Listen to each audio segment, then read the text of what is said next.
চাপাবাজদের শিরোমণি এবং ওস্তাদ হচ্ছেন এই ফেরাউনের লেডি ভার্সন খুনি হাসিনা। আমরাও তো শেখ হাসিনা যে আসুক সেই অধীর আগ্রহে আছি আর কি। বাংলাদেশে শেখ হাসিনা আসবে এবং আওয়ামী লীগের নেতাকর্মীরা যে স্লোগান দিয়ে থাকে যে শেখ হাসিনা আসবে, বাংলাদেশ আসবে, আমরাও মনে করি শেখ হাসিনা আসলে বাংলাদেশ আসবে, কিন্তু সে আসামি হিসাবে আসবে এবং গ্রেফতার হবে এবং তার বিরুদ্ধে যে অভিযোগগুলি মানবতা বিরোধী অভিযোগ, ইতিহাসের নিকৃষ্টতম স্বৈরশাসক হিসাবে উনি বাংলাদেশের মানুষের উপর দিয়ে যেই নির্যাতনের স্টিম রোলার চালিয়েছেন, ওনার নির্দেশনায় বাংলাদেশে যে গণহত্যা হয়েছে সেই গণহত্যার নির্দেশদাতা আসামি হিসাবে খুনি হাসিনার বিচার হবে এবং তার বিচার সম্পন্ন হওয়ার পরে বাংলাদেশের মানুষ আসবে।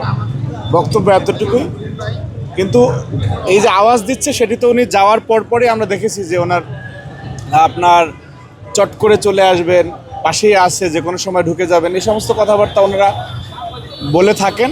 আর প্রকৃত অর্থেই আওয়ামী লীগ তো একটি মানে চাপাবাজ সংগঠন আর কি, এবং সেই চাপাবাজদের শিরোমণি এবং ওস্তাদ হচ্ছেন এই ফেরাউনের লেডি ভার্সন খুনি হাসিনা।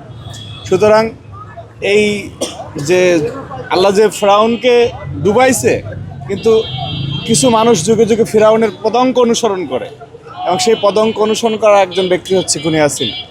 সুতরাং তার ফেরাউনেরও পতন হয়েছে, তারও পতন হয়েছে, কিন্তু তার বিচার সম্পন্ন হওয়ার মধ্য দিয়ে বাংলাদেশের মানুষ এবং পৃথিবীর কাছে আরেকটি দৃষ্টান্ত স্থাপিত হবে যে যুগে যুগে ফেরাউন হলে তার নিশ্চিতভাবে পতন হয় এবং দিন শেষে ফেরাউনদের কোনো অস্তিত্ব থাকে না।